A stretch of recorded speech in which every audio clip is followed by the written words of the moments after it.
Hello guys. हमने उत्तर प्रदेश का भौतिक स्वरूप पढ़ लिया है, तो अब इसके साथ यदि आप सॉइल पढ़ते हो, वर्षा पढ़ते हो या वन पढ़ते हो तो आपको ये चीज़ें बहुत आसान हो लगने लगेंगी, क्योंकि ये चीज़ें कहीं ना कहीं भौतिक स्वरूप से जुड़ी हुई हैं। तो उत्तर प्रदेश के संबंध में वनस्पति की बात करते हैं, यानी उत्तर प्रदेश के कितने भूभाग पे वनस्पतियों का आवरण बना हुआ है। तो सबसे बड़ी समस्या ये आती है कि उत्तर प्रदेश के बहुत बड़े हिस्से पे तो मैदान क्षेत्र है, और ये मैदानी क्षेत्र बहुत ज़्यादा फर्टाइल भी है, और फर्टाइल होने की वजह से ये एग्रीकल्चर लैंड बन जाता है, जिस कारण यहाँ पे वनस्पतियों और मैक्सिमम क्षेत्र पे मैदान है, तो वनस्पतियों का आवरण तो बहुत कम सेक्टर में होगा। आपको वनस्पतियों का आवरण कहाँ मिलेगा?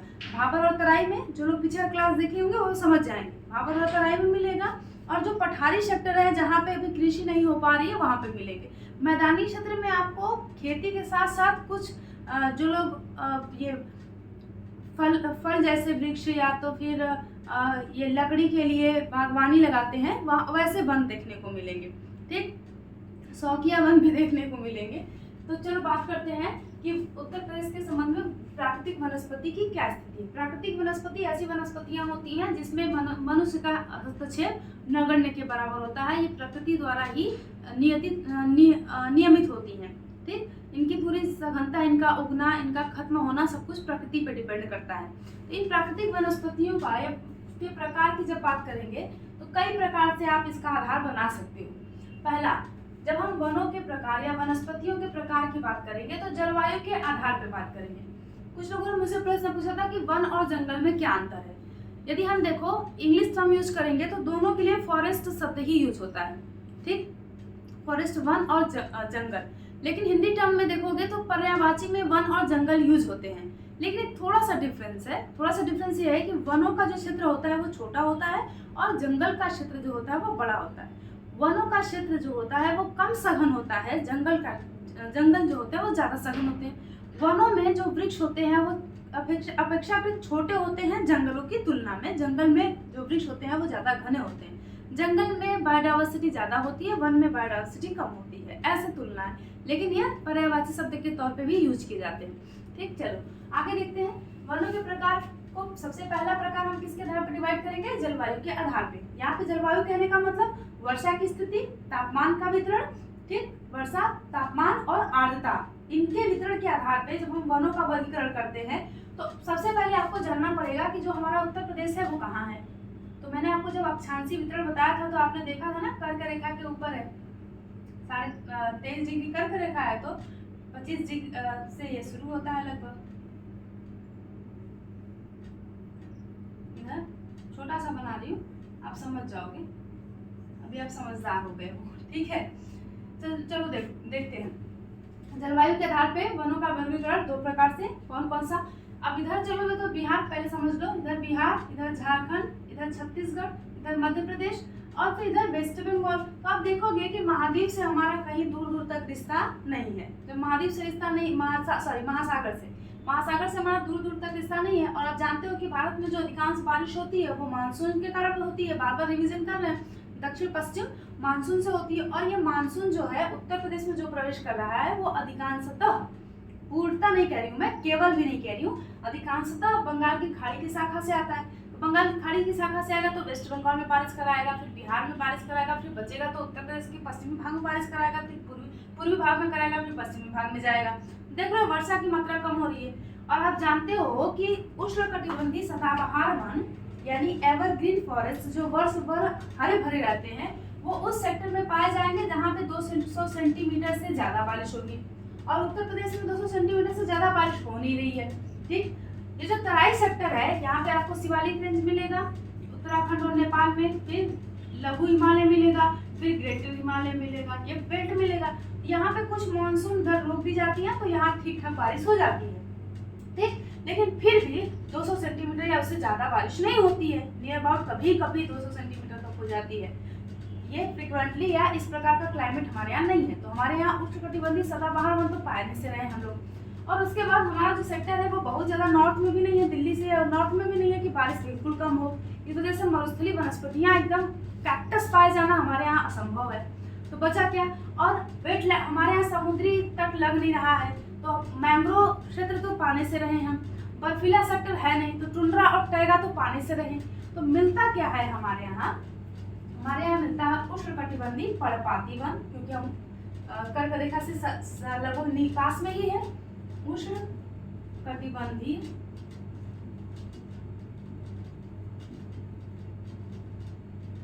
पर्णपाती वन और कटीले वन, और दूसरा है हमारे यहाँ जी उष्णकटिबंधीय कटीले वन। बिल्कुल सही, यहाँ पे भी लगा है उष्णकटिबंधीय कटीले वन। अच्छा, उत्तर प्रदेश से राजस्थान लगा हुआ है, तो बारिश की मात्रा इधर घटेगी, इधर मरुस्थल कन्वर्ट हो रहा है। तो आपको इस सेक्टर में देखोगे तो जो वनस्पतियां हैं वो ऐसा थोड़ा छोड़ो तो फिर समझते हैं, नहीं तो कहोगे कि कंफ्यूज हो रहे हैं हम लोग।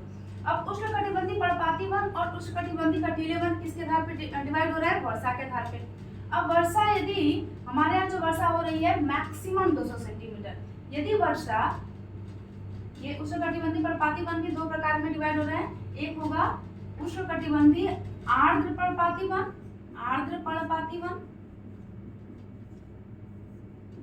वन, और दूसरा होगा उष्णकटिबंधीय शुष्क पर्णपाती वन। आपके दिमाग में एक चीज बनना चाहिए, हमारे दिमाग में क्या इमेज बन के रहता है कि कोई चीज परिवर्तित होने की एक बाउंड्री होती है। जैसे क्षोभ मंडल खत्म हो रहा है तो एक लाइन खींच देंगे, क्षोभ मंडल खत्म। समताप मंडल खत्म हो रहा है तो एक लाइन खींच देंगे, समताप मंडल खत्म। समझ रहे हैं? स्थल खत्म होगा तो एक सीधी लाइन खींच देंगे, स्थल खत्म, समुद्र शुरू। वैसे ही उष्णकटिबंधीय सदाबहार वन खत्म हो रहा है तो एक सीधी लाइन खींच देंगे। ऐसा नहीं होता है, प्रैक्टिकल नहीं है। ठीक है, प्रैक्टिकल में क्या होता है कि ये खत्म होते, जैसे रंग होते हैं ना, जब आप इंद्रधनुष में रंग देखते हो, डार्क से लाइट होते होते होते होते खत्म होते हैं, वैसे ये भी चीजें ऐसे ही घटित होती हैं।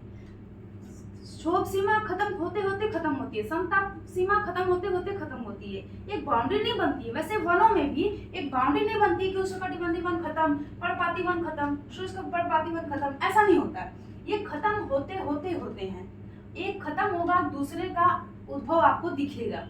ठीक, तो कुछ ऐसे सेक्टर होंगे जहाँ पे दोनों के गुण पाए जाएंगे। सपोज करो इधर ए है तो ए इधर खत्म हो रहा है, इधर बी है, बी इधर खत्म हो रहा है, तो यहाँ पे आपको ए और बी दोनों के गुण दिखेंगे। ये बाउंड्री नहीं बनती है, ये आपको इमेज करके चलना पड़ेगा। चलो, आर्द्र पर्णपाती वन वहां पाए जाएंगे जहां पे वर्षा 100 से 200 सेंटीमीटर के बीच में होगी। शुष्क पर्णपाती वन वहां पाए जाएंगे जहां पे वर्षा 100 सेंटीमीटर से 70 सेंटीमीटर से 100 सेंटीमीटर के बीच में होगी, और उष्णकटिबंधीय कटीले वन वहां पाए जाएंगे, जहां पे वर्षा 70 सेंटीमीटर से कम होगी। क्लियर है? इसके आधार पे अब देखो, आर्द्र पर्णपाती वन, शुष्क। अब यूपी में समझो जरा कि ये वाला जो सेक्टर है आपका, मैंने कहा ना कि हिमालय की वजह से यहाँ पे बारिश रुक अच्छी खासी जाती है। ये जो सेक्टर है, यहाँ पे जो वन पाए जाएंगे 200 सेंटीमीटर के बीच वाले, यानी कौन से? आर्द्र पर्णपाती वन। इधर जब आप चलोगे लखीमपुर खीरी, रामपुर, इधर बहराइच, इधर महाराजगंज, और इधर चलोगे बिजनौर, और इधर बरेली, इधर पीलीभीत, इस बेल्ट में आपको कौन सा क्षेत्र मिलेगा, कौन सा वन मिलेगा? आर्द्र पर्णपाती वन। और इस बेल्ट में भी आपको कौन सा वन मिल जाएगा? लगभग आर्द्र पर्णपाती वन। ठीक है, अच्छी खासी बारिश हो जाती है, ठीक ठाक। और इसके बाद देखोगे मैक्सिमम क्षेत्रफल पे इधर आपको क्या मिलेगा? शुष्क पर्णपाती वन। तो पहला प्रश्न आपका बन गया कि आर्द्र पर्णपाती वन आपको तराई क्षेत्र में मिलेंगे और पूर्वी उत्तर प्रदेश में भी मिलेंगे। शुष्क पर्णपाती वन पूरे उत्तर प्रदेश में सर्वाधिक क्षेत्र पर मिलेंगे। उत्तर प्रदेश में सर्वाधिक क्षेत्र पर आपको क्या मिलेंगे? शुष्क पर्णपाती वन मिलेंगे। क्लियर है? पठारी क्षेत्र में आने पर, इधर तटीय क्षेत्रों में इधर बारिश बहुत कम होती है। सबसे कम बारिश तो मथुरा में होती है। इधर वाले सेक्टर में कुछ बारिश होती है अच्छी खासी, क्योंकि विंध्य, इधर सतपुड़ा और विंध्य वाली सेक्टर आती है ना, तो इधर तटीय वाले क्षेत्रों में अच्छी बारिश होती है। यहाँ पे भी आपको आर्द्र पर्णपाती वन देखने को मिलेंगे। यहाँ पे आर्द्र पर्णपाती वन, और इधर तटीय क्षेत्र में, इधर एकदम उधर नॉर्थ में चलेंगे जब आप, तो ये सेक्टर आपको पूरा क्या मिलेगा?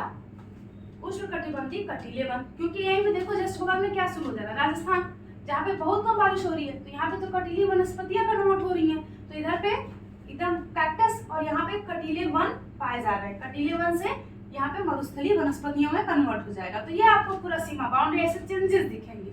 आप किसी चीज को एक सीमा में नहीं बांध सकते, आप वनस्पति को केवल उत्तर प्रदेश में नहीं बांध सकते। ठीक, समझो इस चीजों को, क्योंकि नेचर जो है वो डिवाइड नहीं करती है, डिवाइड हम ह्यूमन करते हैं। क्लियर? तो उष्णकटिबंधीय वन किधर पाए जाएंगे, जो लास्ट इधर पश्चिमी उत्तर प्रदेश है और कुछ पहाड़ी क्षेत्र का ये तो पर्वत ऐसे पाए जाएंगे, तो इधर से जो मानसून आएगा वो एकदम रुक जाएगा ना इस सेक्टर की वजह से। तो यहाँ पे जो वन पाए जाएंगे कुछ पहाड़ी क्षेत्र में और कुछ पश्चिमी उत्तर प्रदेश में एक इस प्रकार के वनस्पति होंगे उष्णकटिबंधीय कटीले वन। वर्षा का वितरण हमने देख लिया, अब वनस्पतियों का वितरण देखते हैं। यहाँ पे आपको बबुल मिलेगा, बेल मिलेगा, बेल में देखते हो कैक्टस कांटे शुरू हो जाते हैं ना, ऐसे पेड़ मिलेंगे जो पत्तियां भी रखते हैं और उसमें आप देखो कांटे भी होंगे। मतलब ये बता रहा है कि अब इस सीमा के आगे चलोगे तो कांटों का क्षेत्र बढ़ता है, इधर से इधर चलोगे तो कांटों वाली वनस्पतियां ना बढ़ेंगी, तो वही बात कर रहा है एक्सेट्रा आगे। ठीक, इधर चलोगे तो आपको क्या मिलेगा, नीम, पीपल, आम, शीशम और इधर बरगद इत्यादि। बाकी लिख लेना आप अपने से। इधर चलोगे तो आपको क्या मिलेगा, साल, सागौन, महुआ, आंवला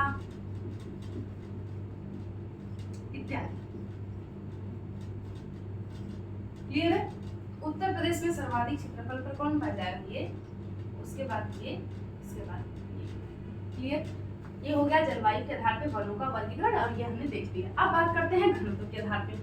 घनत्व के आधार पे कहने का मतलब है कि एक निश्चित क्षेत्रफल पर जहां 100% वन हो सकते हैं, यानी पूरा क्षेत्र वन से ढका रह सकता है, इस 100% की तुलना में कितना हिस्से पर वन है, यानी वन कैसे फैले हुए, ज्यादा डेंस है या दूर दूर फैले हुए हैं या मध्यम में फैले हुए हैं। तो इस आधार पे जो राज्य वन स्थिति रिपोर्ट है वो कौन क्या है, उत्तर प्रदेश वन स्थिति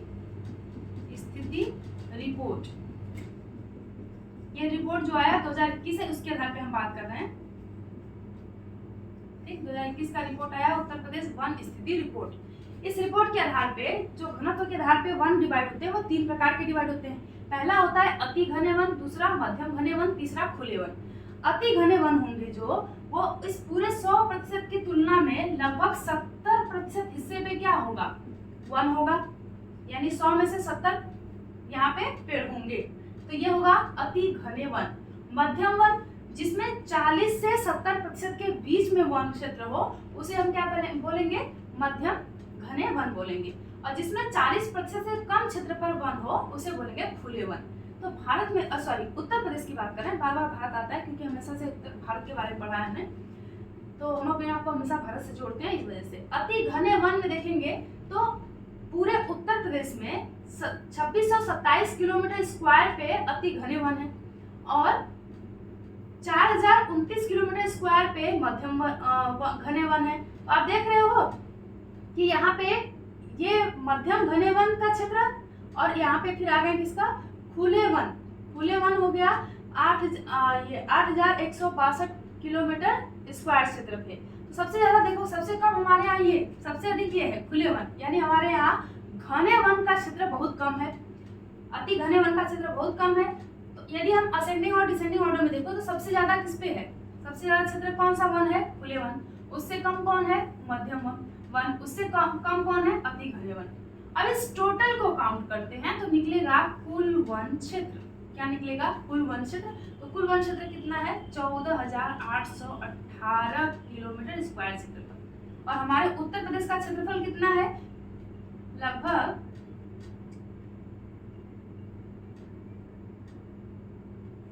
उत्तर प्रदेश का क्षेत्रफल कितना मैंने बताया था, हाँ 4,80,928 किलोमीटर स्क्वायर।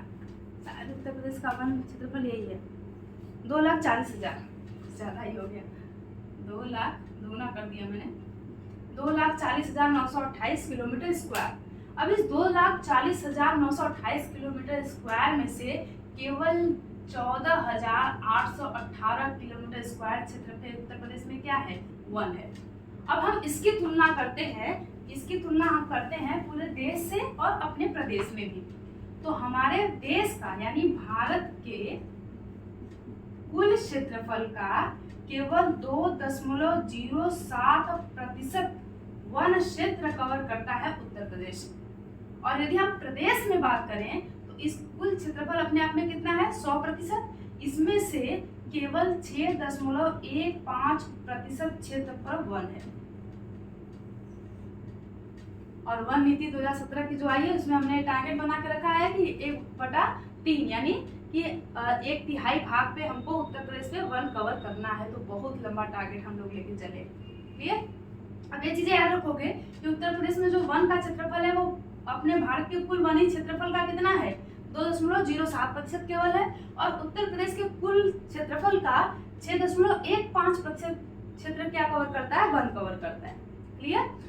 सबसे ज्यादा क्षेत्र पे क्या फैले हुए हैं, खुले वन, उससे कम क्षेत्र पे मध्यम वन, उससे कम क्षेत्र पे घने वन। अब हम बात करते हैं तीसरे सेक्टर के, वनों का प्रशासकीय आधार पर वर्गीकरण। वनों का प्रशासकीय आधार का पे वर्गीकरण का मतलब कि सरकार वनों को किस तरह से रेगुलेट करती है, संरक्षित करती है, किस तरह से वन पे नियम लागू होते हैं, उसके आधार पे वनों को 3 भागों में बांटा गया है। पहला है सुरक्षित वन। पहला क्या है, सुरक्षित वन। दूसरा है संरक्षित वन, संरक्षित वन। और तीसरा है अवर्गीकृत वन, अवर्गीकृत वन। अब इसको समझते हैं। सुरक्षित वन ऐसे वन होते हैं जहां पे ह्यूमन की कोई भी एक्टिविटी पूर्णतः प्रतिबंधित होती है। तो यहाँ पे लिखेंगे ह्यूमन एक्टिविटी कंप्लीट बैन होती है, HAB, human activity completely ban होती है। ठीक है। संरक्षित में क्या होता है कि ह्यूमन को यानी आसपास किसी संरक्षित वन क्षेत्र के आसपास जो लोग रहते हैं वो उस वन में जा सकते हैं, लेकिन सीमित क्रियाविधि के लिए। पत्तियां तोड़ सकते हैं, शहद इकट्ठा कर सकते हैं, लकड़ी इकट्ठा कर सकते हैं, फल इकट्ठा कर सकते हैं। तो इस सीमित एक्टिविटी के लिए यहाँ पे अनुमति होती है कि यहाँ पे सीमित अनुमति, सीमित अनुमति। क्लियर? और अवर्गीकृत का मतलब कि ऐसे वन क्षेत्र जिसका सरकार कोई आंकड़ा नहीं रखती है उसको बोलते हैं अवर्गीकृत वन क्षेत्र। ठीक है। अच्छा, अब इन सब चीजों को कवर करने के बाद एक चीज मेरी और छूटी है, ये जो शुष्क पर्णपाती वन है, शुष्क पर्णपाती वन में आप देखेंगे कि इस क्षेत्र में बहुत बड़े भूमि भाग पे खेती होती है।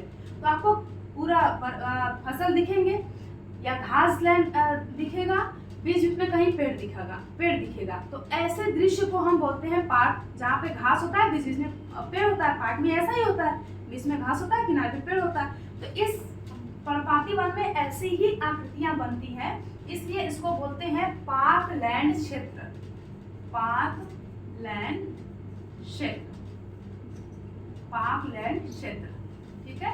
पार्क लैंड क्षेत्र किससे रिलेटेड हो जाएगा, शुष्क पर्णपाती वन से। उसके बाद आर्द्र पर्णपाती वन में देखोगे तो ये किधर तराई क्षेत्र में था, तो यहाँ पे हाथी घास भी पाए जाते हैं, हाथी घास। ठीक। और ये घास जो है रस्सियां बनाने के लिए और बैग बुनने के लिए और छोटी छोटी वो जो गांव में बनती है ना, वो ये पतलों की रेसे की वो सामान रखने वाली ऐसे क्या बोलते हैं, बास्केट की तरह, तो वो चीजें बनती हैं। तो ये आजीविका भी क्रिएट करते हैं यहाँ पे। यहाँ पे आपको आर्द्र पर्णपाती वन में घास क्षेत्र भी मिलेंगे और यहाँ पे आपको पार्क लैंड क्षेत्र भी मिलेगा। कहाँ पे, शुष्क पर्णपाती वन में। तो ये हो गया उत्तर प्रदेश के संबंध में संपूर्ण वन का प्रारूप। क्लियर है? अब नेक्स्ट टॉपिक की बात करते हैं नेक्स्ट क्लास में।